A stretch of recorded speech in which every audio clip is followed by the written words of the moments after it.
చండీ హోమం ఎందుకు చేయాలి? అబౌట్ చండీ హోమం. హోమం అంటే తెలుసా? అయితే ఈ చండీ హోమాన్ని ఎందుకు చేయాలి? ఈ దేవి నవరాత్రి ఉత్సవాలలో చాలా చోట్ల అప్పుడప్పుడు కార్తీక మాసం, మార్గశిర మాసంలో కూడా చండీ హోమాలు చేస్తూ ఉంటారు చాలామంది. ఎందుకు చేస్తారు, అవసరమా అనే దాని గురించి తెలుసుకుందాం. చండీదేవి దుష్ట శక్తుల నుండి రక్షిస్తుంది. మంచి ఆరోగ్యము, జీవితములో విజయము, అన్ని అడ్డంకులను అధిగమించే శక్తిని మరి దీర్ఘాయువును మొదలైన వాటి కోసం మనం అందరము చండీ హోమాన్ని నిర్వహిస్తాం. చండీ హోమం వల్ల మెరిట్స్ ఏమిటి అంటే ప్రయోజనాలు ఏమిటి?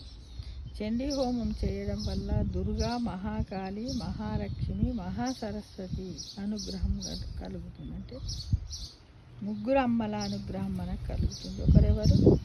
కాళి, రెండు మహాలక్ష్మి, మహాసరస్వతి. చెడు కళ్ళు మరియు శత్రువుల నుండి కూడా కాపాడుతుంది. జీవితంలో అన్ని అడ్డంకులను తొలగించడానికి చండీ హోమం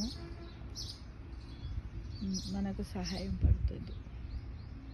ప్రతికూల శక్తులను పోగొట్టి సానుకూలతను పెంచుతుంది.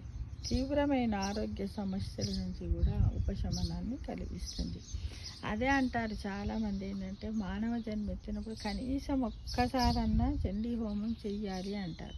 అమ్మో, చాలామంది ఏమంటారు, ఇందులో చాలా రకాలు ఉన్నాయి. కొన్ని చిన్నగా ఉంటాయి చండీ హోమాలు, కొన్ని ఏమో వారం రోజులు, 3 రోజులు, ఒక్క రోజులో చేసే చండీ హోమాలు కూడా ఉన్నాయని చెప్తున్నారు ఫ్రెండ్స్. కాబట్టి సాధ్యమైనంత వరకు చేయడానికి ప్రయత్నిద్దాం.